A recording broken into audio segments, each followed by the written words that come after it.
Bonjour et bienvenue. Dans cette vidéo, je vais vous montrer comment gérer une inscription à un espace membre.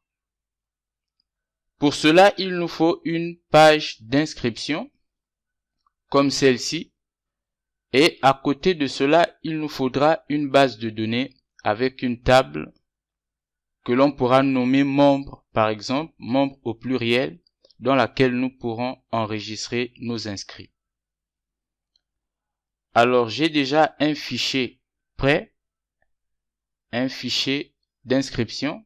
Vous le trouverez dans le dossier dans lequel se trouve la vidéo si vous êtes en hors ligne. Pour ceux qui sont en ligne, vous trouverez un lien de téléchargement dans la description qui accompagne la vidéo.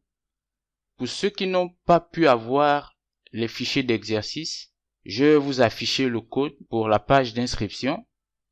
Alors, il vous suffira de faire une pause sur votre lecteur, histoire de reprendre ce code. Et à côté, vous avez le CSS qui va avec. Donc, vous avez votre page d'inscription. Nous passons à la base de données. Donc, je me rends sur phpMyAdmin. Alors, je vais taper mon mot de passe OK.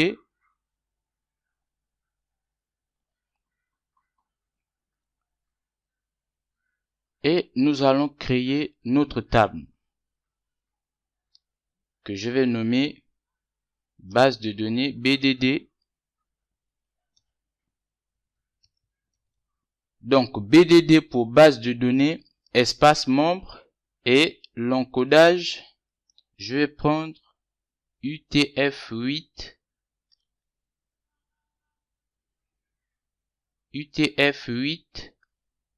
général CI et je valide. Alors j'ai ma base de données BDD espace membre. Je vais créer ma table membre. Alors pour ce qui est de ma table, mon formulaire d'inscription est composé de 3 champs. On peut le voir, pseudonyme, email, mot de passe. Donc j'aurai besoin de 3 champs dans ma table de données correspondant à chacun des champs du formulaire d'inscription. Comme nous sommes dans le domaine des bases de données, il nous faut une clé primaire chaque table. Donc ça fait 4 champs. Alors vous êtes d'accord avec moi que l'inscription doit être datée. Donc je vais ajouter un 5e champ, date inscription. Alors le premier champ, je le nomme IDM pour identifiant membre. Il est de type entier. Alors c'est la clé primaire.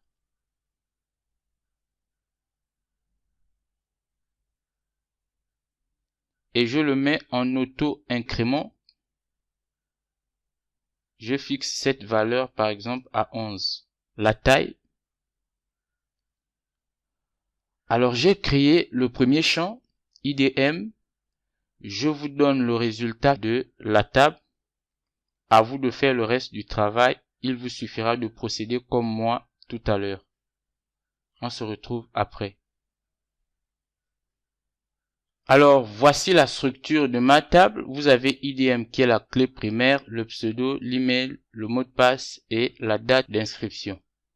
La valeur par défaut pour les autres champs en dehors de la clé primaire est nulle. Alors, nous avons notre page d'inscription. Nous avons notre base de données. Nous allons donc passer à l'objet de cette vidéo, les traitements. Alors, je reprends le scénario. Alors, l'utilisateur, après avoir fourni ces informations, va valider en appuyant sur la touche « S'inscrire ». Les données vont être transférées à la page de traitement. Donc, j'ai mes 2 fichiers ici dans le dossier espace membre, inscription et son CSS. Donc, une fois l'utilisateur valide l'inscription en appuyant sur la touche « S'inscrire », les données vont être transférées à la page de traitement. Je vais la créer. New file.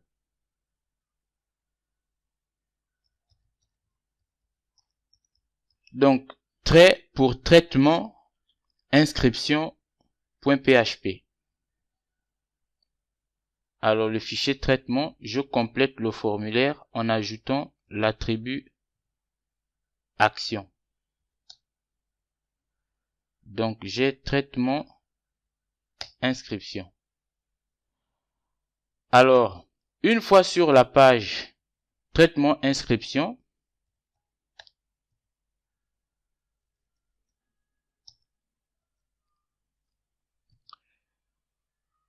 il faut que je vérifie que l'utilisateur a bien envoyé le formulaire. En PHP, je vais utiliser la fonction i7 pour vérifier que le tableau $post, parce que la méthode utilisée pour le transfert est la méthode post. Donc, je vais vérifier si le tableau $post a été créé. Donc, i7 et je vais ajouter une autre condition, vérifier que le tableau n'est pas vide, c'est-à-dire contient au moins un paramètre. Alors, si les informations transférées par l'utilisateur sont correctes, ce qui est sûr, on va l'inscrire. Maintenant, à supposer que l'utilisateur envoie par maladresse son formulaire. Par exemple, qu'on ait le champ pseudo qui est vide, ou encore qu'on ait une adresse email invalide, ou encore qu'il n'ait pas fourni de mot de passe. Il va falloir qu'on analyse les données et de retourner les erreurs à l'utilisateur afin qu'il puisse rectifier le formulaire. Seulement, à partir de ce fichier, ce sera difficile de transférer des données à l'utilisateur rien qu'avec du PHP. En tout cas, ce qui est sûr, ça ne va pas être joli. Vouloir donc faire des traitements d'inscription ou de connexion dans un fichier séparé de celui contenant le formulaire est à bannir. C'est une mauvaise façon de faire si on veut gérer les erreurs. Donc, je vais supprimer le fichier traitement inscription et on va faire tous les traitements dans le fichier d'inscription. Je vais donc supprimer le fichier et nous allons faire tout le travail ici pour mieux gérer ce problème d'erreur. PHP. Alors, avant d'aller plus loin, je me rends sur la page de PHP, PDO, connexion et gestionnaire de connexion. Donc, vous avez ici une instantiation de l'objet PDO. Il y a 3 paramètres obligatoires. Le premier est le DSN, comme vous pouvez le voir ici, pour Data Source Name, le nom de la source de données, qui est une chaîne de caractères composée d'un certain nombre d'informations parmi lesquelles le type de serveur SQL, ici MySQL, l'adresse du serveur et le nom de la base de données avec laquelle nous voulons travailler. À côté, vous avez 2 autres paramètres explicites, le nom d'utilisateur de la base de données et son mot de passe. Alors, j'aurai aussi besoin de gérer des erreurs de connexion. Donc, je vais passer à la partie erreurs et leur gestion. Donc, je descends et vous avez un script pour une connexion avec gestion d'erreurs. Donc, c'est la première façon de faire une instantiation de l'objet PDO avec le DSN et l'identifiant et son mot de passe. Et juste après, vous avez l'affectation de 2 paramètres, ATR AirMode et AirMode exception. Ces 2 paramètres vont permettre à PDO de nous afficher des erreurs de connexion, des erreurs SQL sur notre page. Il y a une autre façon de faire. Voilà, celle-ci en une instruction. L'attribution des paramètres de gestion d'erreur est incluse directement dans la phase d'instanciation. Donc, je prends ce code-là et je le colle ici. Donc, je vais supprimer le commentaire et retirer la fonction exit car elle permet d'interrompre le script. Donc, je vais remplacer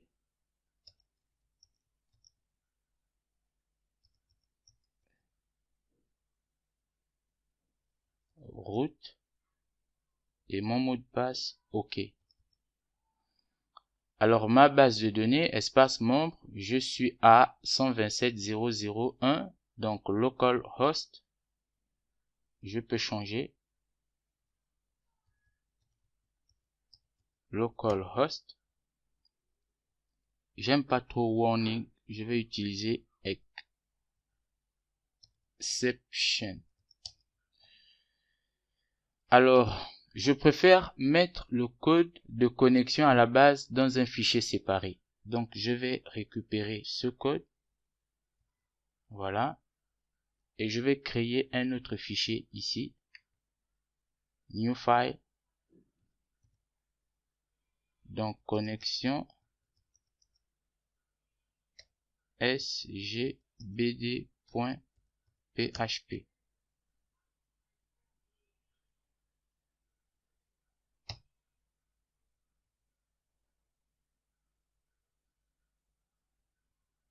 OK.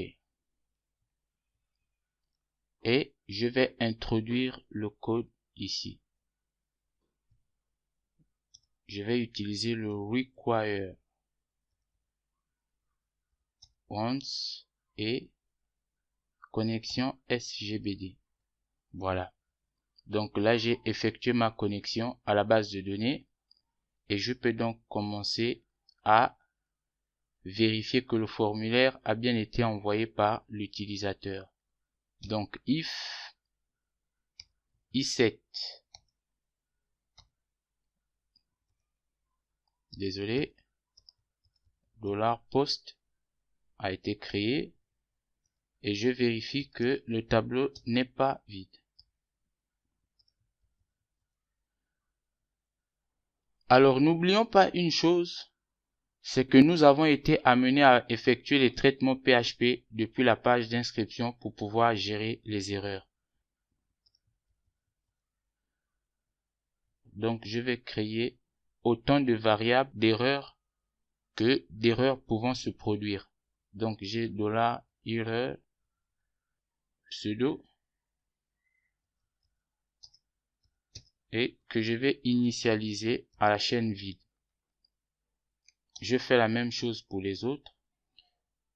Alors je reviens dans mon bloc de traitement. Nous allons examiner chacun des champs pour vérifier s'il n'y a pas d'erreur. S'il y en a, on les récupère dans les variables d'erreur que je viens de déclarer. Pseudo, je vais écrire $post pseudo.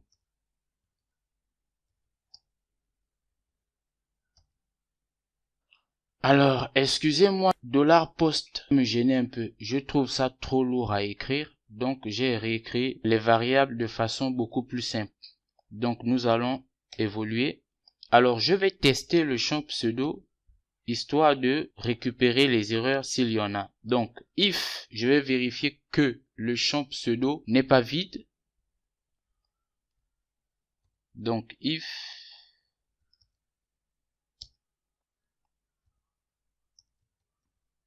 pseudo est vide, c'est un cas d'erreur. Alors, si le champ pseudo est vide, je vais récupérer l'erreur. Erreur pseudo. Donc, je vais écrire. Alors, les erreurs, je les mettrai en rouge. Je vais d'abord dans mon fichier CSS pour donner une couleur pour les erreurs. Je peux mettre ça ici. Donc, c'est une classe couleur erreur.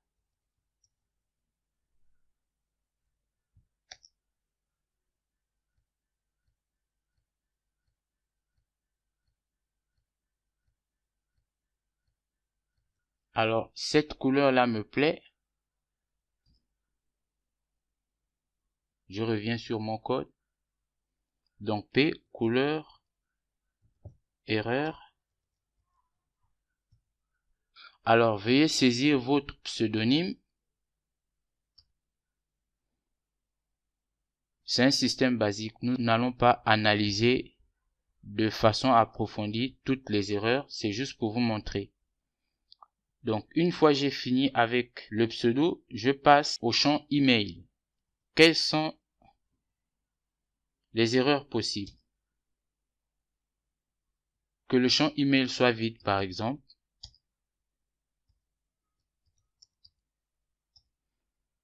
Alors, si le champ email est vide, nous invitons l'utilisateur à fournir une adresse électronique. Donc, error email égale, je fais la même chose, P, couleur,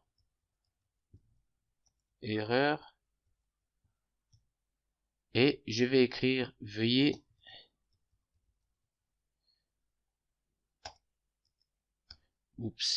Sinon, si l'utilisateur a pu remplir le champ, nous allons quand même vérifier que son adresse email est bien valide. Donc, if, la fonction qui permet de vérifier que une adresse email est conforme en PHP est la fonction filter var. Donc, je mets la variable email et je vais utiliser le filtre filter validate email. L'erreur se produit lorsque on a l'inverse. Donc, c'est pas conforme. Je récupère l'erreur. Donc, $.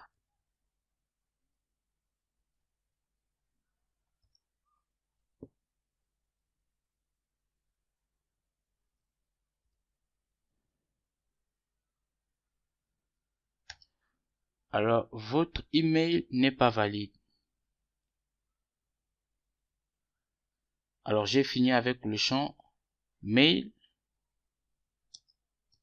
Je passe au champ mot de passe. If le champ mot de passe est vide,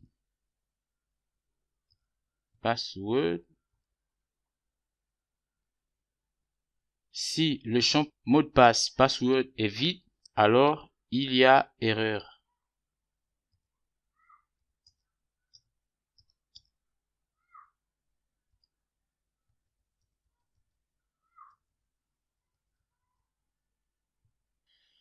Alors, qu'est-ce que je vais écrire? Vous avez oublié de saisir votre mot de passe. Alors, si le mot de passe n'est pas vide, else, je vérifie quand même que celui-ci est équivalent au mot de passe de confirmation. If, donc la fonction utilisée pour comparer deux chaînes de caractères est la fonction string comparison, strcmp. If, str, voilà. Je mets la première chaîne, donc le mot de passe et conf password. Alors, ces deux chaînes sont égales si la valeur de retour est 0. Donc, elles sont différentes lorsqu'on n'a pas 0. Donc, je récupère l'erreur.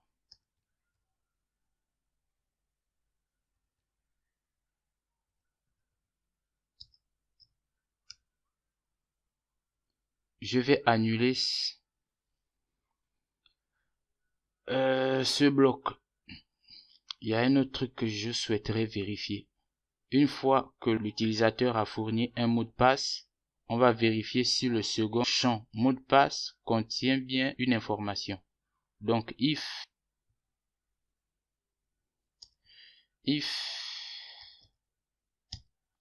le second champ mot de passe conf password Si ce champ est vide,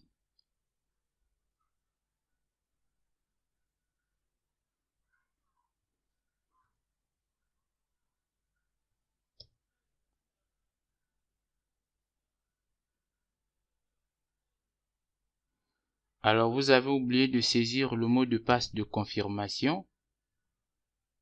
Sinon, si le champ mot de passe de confirmation contient bien une donnée,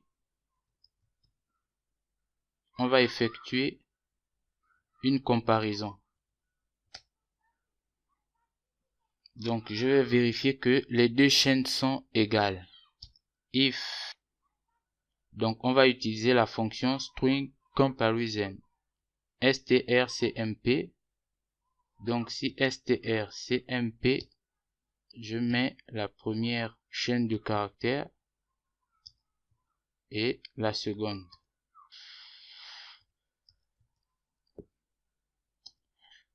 Alors, ces deux chaînes sont égales si la fonction retourne 0.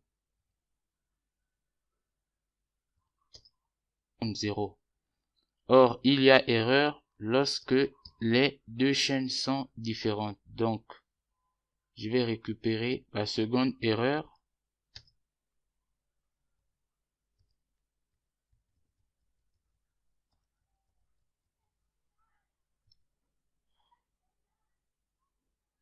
Vos mots de passe sont différents.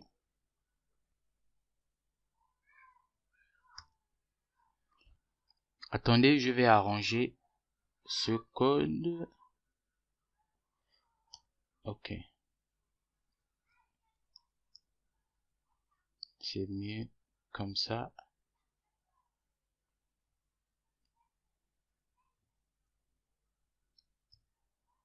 Voilà. Ok. Donc, je vais arranger ici.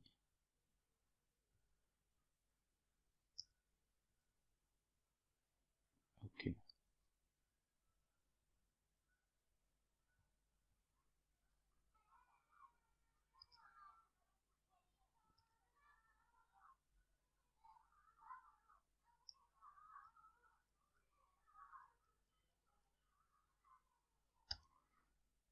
Ok. Alors, maintenant, je vais vérifier. S'il n'y a pas d'erreur, on peut donc inscrire l'utilisateur. C'est-à-dire, si toutes les variables gérant les erreurs sont vides, on peut donc l'inscrire. Alors, if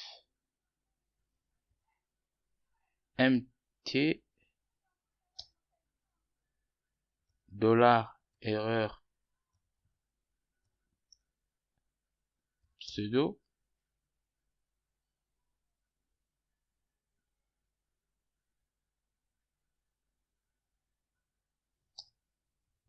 et alors si il n'y a pas d'erreur de pseudo, d'erreur de mot de passe, d'erreur email ou de confirmation de mot de passe, on peut donc inscrire l'utilisateur. Mais avant cela, il est possible que l'adresse email ou le pseudo fourni par notre nouvel utilisateur soit déjà utilisé par quelqu'un d'autre. Donc, on va d'abord effectuer une requête SQL pour vérifier. Donc, requête 0, je vais l'appeler rec0 égale. Donc, j'utilise l'élément de connexion à la base de données. Je vais vérifier ici. Je le renomme SGBD. SGBD. Voilà. Donc, je vais utiliser $SGBD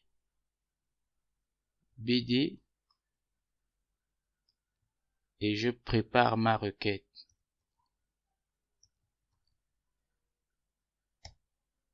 Je vais écrire ma requête. Je vous explique tout à l'heure. Donc, je vais exécuter rec 0 execute. Alors je vais fournir un tableau avec mes deux éléments, array, donc pseudo dans l'ordre et email. Donc, en ce qui concerne la requête, je cherche des utilisateurs qui possèdent le pseudo ou l'adresse email. S'il y a au moins un, je ne pourrai pas inscrire l'utilisateur. Alors, la méthode execute renvoie un booléen. Au cas où la requête SQL a pu être exécutée par le serveur, la méthode execute me renvoie vrai. Si le serveur n'a pas pu exécuter, elle va renvoyer false pour faux. Donc, cette fonction ne me permet pas de savoir s'il existe réellement un utilisateur, un enregistrement contenant au moins l'un des paramètres pseudo ou email. Donc, je vais essayer d'extraire un élément à partir de la requête 0. S'il existe au moins un enregistrement, alors cela sous-entend que un utilisateur possède déjà au moins l'un des paramètres. Donc je vais tester if $rec0 j'extrais. Fetch, si j'arrive à extraire un élément, donc un utilisateur existe déjà. Je vais utiliser la négation. S'il n'y a pas d'utilisateur possédant le pseudo ou l'email, je peux donc inscrire. Alors, je vais formuler une autre requête. Requête égale sgbd prepare. Je vais écrire ma requête tout à l'heure pour pouvoir inscrire l'utilisateur. Sinon, donc je vais ajouter un autre message d'erreur ici pour indiquer que un utilisateur existe déjà avec l'identifiant, le pseudo ou l'adresse email. Je vais l'écrire ici. Alors, user pseudo email used. Donc, le pseudo utilisateur ou l'email de l'utilisateur est déjà utilisé. Donc, je vais récupérer l'erreur ici. Donc, $user, voilà. Qu'est-ce que je vais écrire? Alors, vous avez le message d'erreur. Quelqu'un d'autre utilise déjà le pseudonyme ou l'email. Alors, je reviens à la requête pour l'inscription.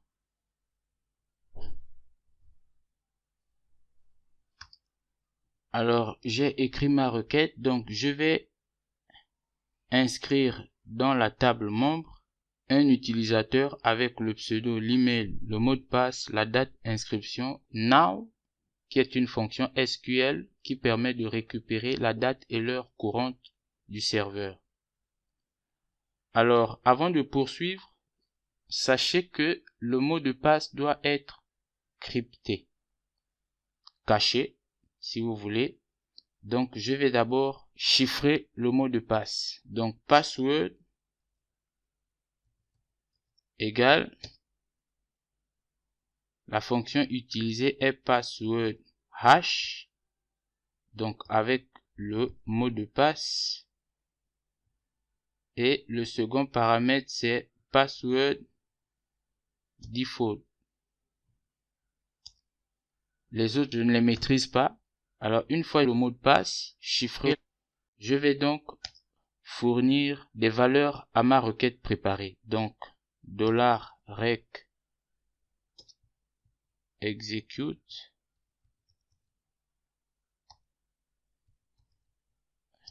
Donc, j'ai le pseudo. J'ai l'email dans l'ordre.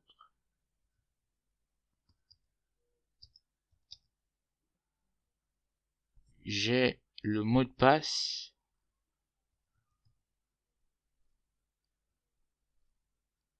Alors, je vais récupérer la valeur retournée par la fonction execute.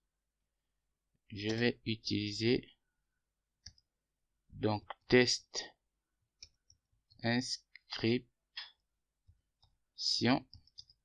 Je récupère sa valeur, le booléen retourné par la fonction execute. Si le serveur SQL a pu exécuter la requête, j'aurai un retour de vrai. Si le serveur n'a pas pu exécuter, j'aurai un false pour faux. Alors je teste. If test inscription est vrai, alors je peux envoyer un message, par exemple à l'utilisateur, un email, message. Alors je réfléchis un peu à ce que je vais écrire. Alors j'ai trouvé un message, bienvenue sur le site de OK. Voilà, il me faut le destinataire tout. Donc je vais mettre l'email de l'utilisateur et il me faut le sujet. $subject inscription réussie. Je sais pas si c'est comme ça. OK. Et j'utilise la fonction mail de PHP. Donc je vais utiliser le tout, le subject et le message. OK.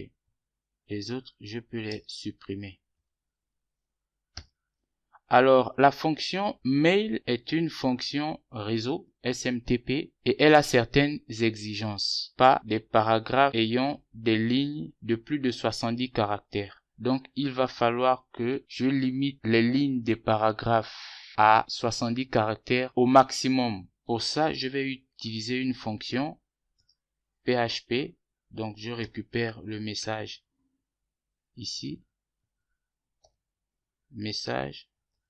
Et je vais utiliser la fonction wordWrap. Attendez, je vais voir sa documentation.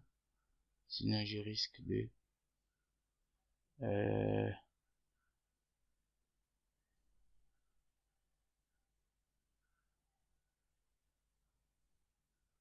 C'est bon.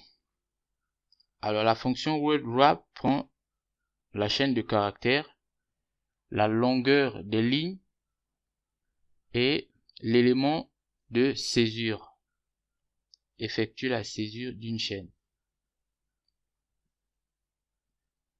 OK.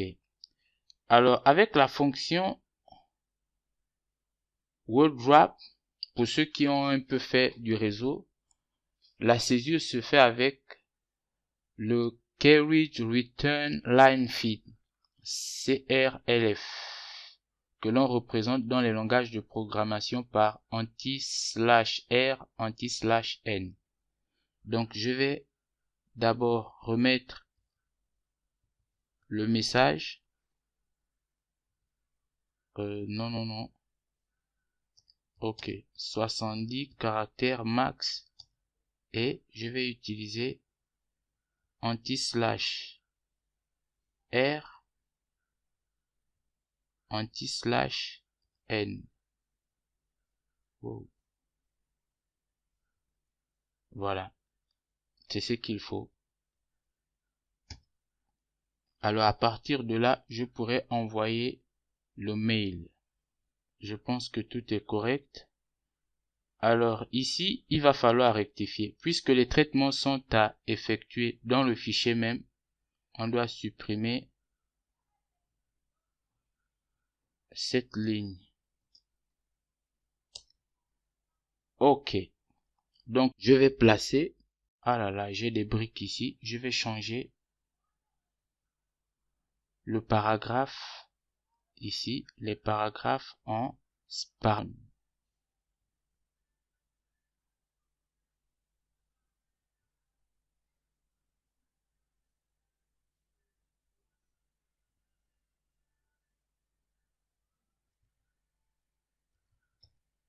Voilà. OK. Je vais placer mes erreurs aux bons endroits. Ici, PHP. Alors, l'erreur liée à echo.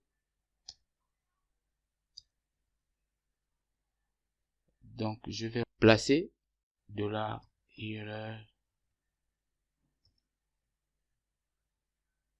Donc, je copie ça. Assez. Mot de passe. Confirmation. OK. Donc, ici, j'aurai pseudo. Ici, email. Et là, j'ai password. Et l'autre côté, j'ai confirmation password. Je vais introduire la dernière erreur ici.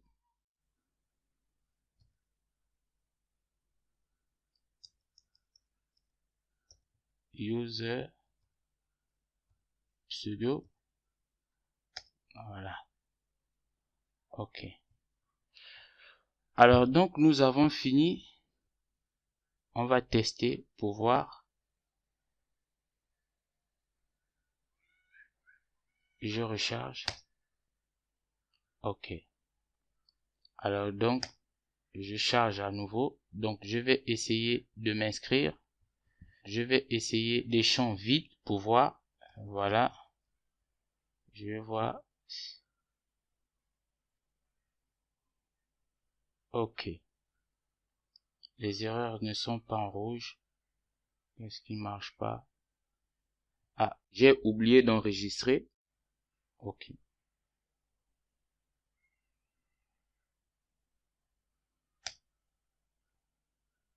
Alors, je vais essayer de taper n'importe quoi.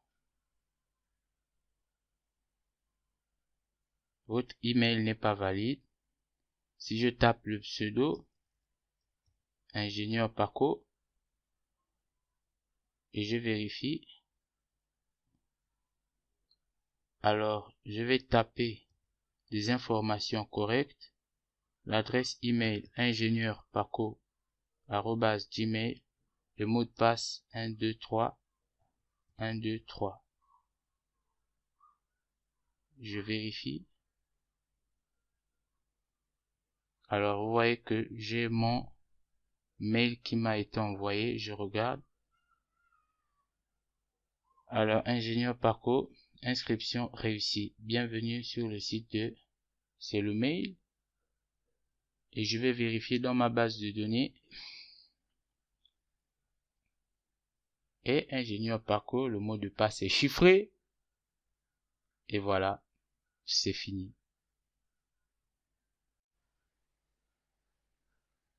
Alors, vous avez vu tout à l'heure qu'en faisant l'inscription, j'étais toujours sur le formulaire d'inscription. Donc, on va ajouter une redirection, histoire de renvoyer l'utilisateur sur une autre page de bienvenue par exemple. Donc, je vais utiliser la fonction header, voilà, location, j'espère que je prononce bien, et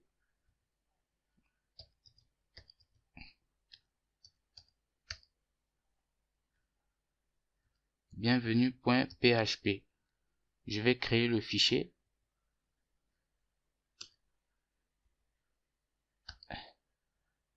OK, donc bienvenue, new file.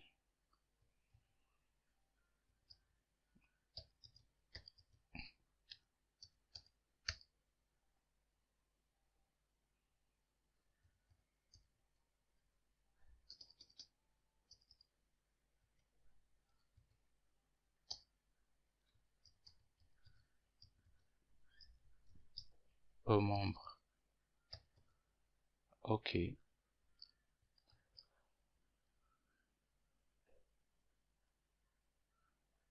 Alors, pseudonyme, pseudo.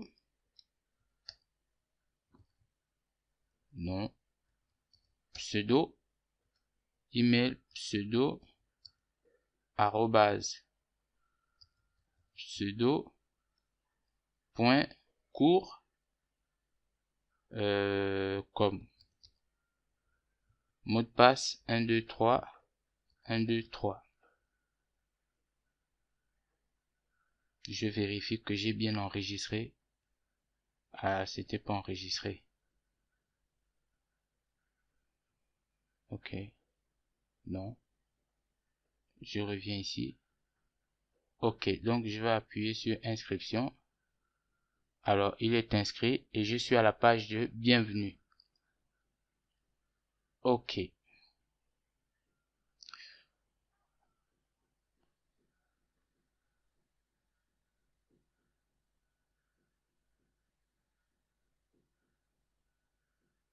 Alors, je vais encore faire un autre test, vérifier que le système n'autorise pas des utilisateurs à posséder le même pseudo ou encore la même adresse email. Donc, je garde ces informations et je mets le mot de passe. Alors, il me dit quelqu'un d'autre utilise déjà le pseudonyme ou l'email. Vous voyez que le système fonctionne bien. Alors, je reviens sur le cas des variables d'erreur. J'en ai créé autant de variables que d'erreurs que je voulais gérer. À supposer par exemple que j'ai 9 cas d'erreur. Donc, j'aurais eu 9 variables à gérer, ce qui fait trop de variables. Et même dans ma condition d'inscription ici, mon if serait composé d'une combinaison de 9 conditions, ce qui est quand même pénible. Un if aussi surchargé de conditions. Alors la bonne pratique lorsque nous avons autant de variables à gérer est d'utiliser un tableau.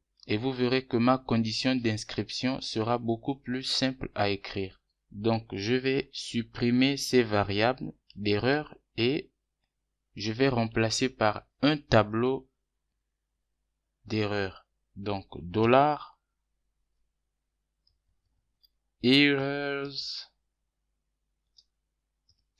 et j'initialise mon tableau à nul.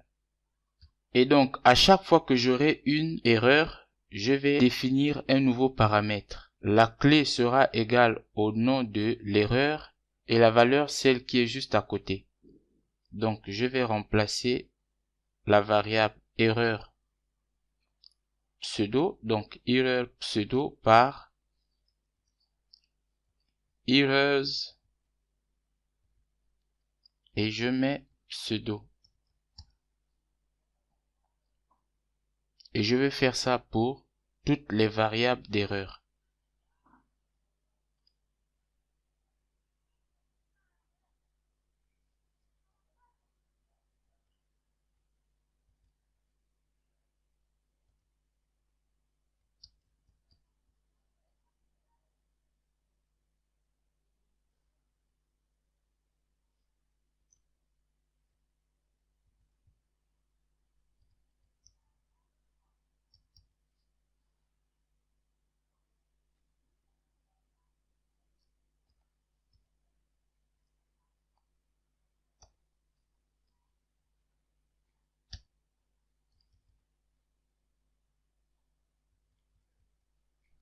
Alors, vous voyez ici que ma condition d'inscription est beaucoup plus simple. Donc, si le tableau est vide, le tableau d'erreur, ce qui équivaut à un tableau nul, c'est-à-dire il n'y a aucun paramètre, en d'autres termes, il n'y a pas d'erreur, j'inscris l'utilisateur. Il y avait un autre paramètre à gérer ici, voilà. Je remplace.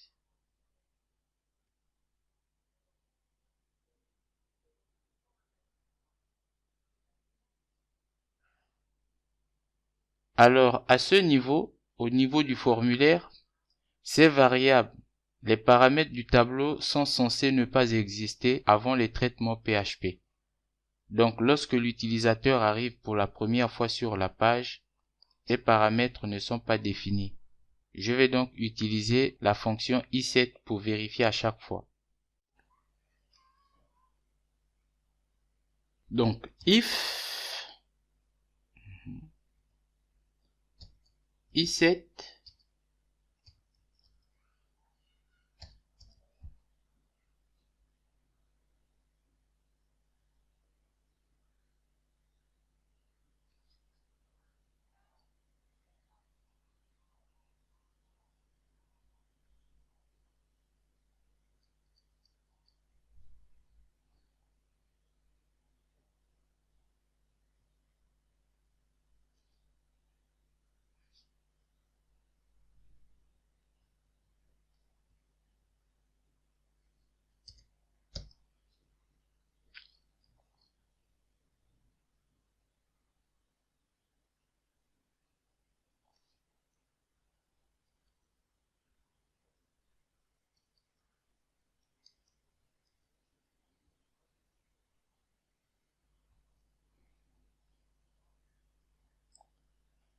ok.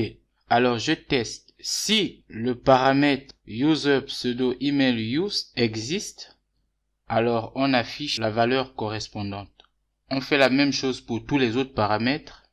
Et donc je vais recharger la page pour vérifier.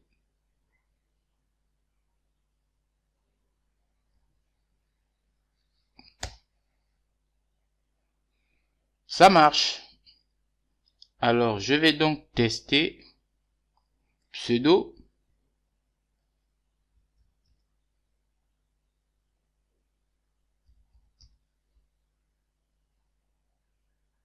Ok. Vous voyez que ça marche bien. Alors, nous avons terminé.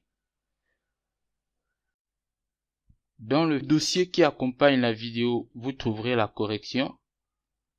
Alors, nous n'avons pas traité de façon approfondie toutes les erreurs probables, histoire de ne pas rendre le tutoriel trop long. Le tutoriel peut être amélioré, par exemple en vérifiant la longueur du mot de passe ou en vérifiant que celui-ci est composé au moins d'une lettre capitale ou d'un nombre. Donc, faites-vous aider d'Internet. À vous de l'améliorer. Donc, sur ce, on se dit au revoir. Ce fut un plaisir. Que la paix soit avec vous.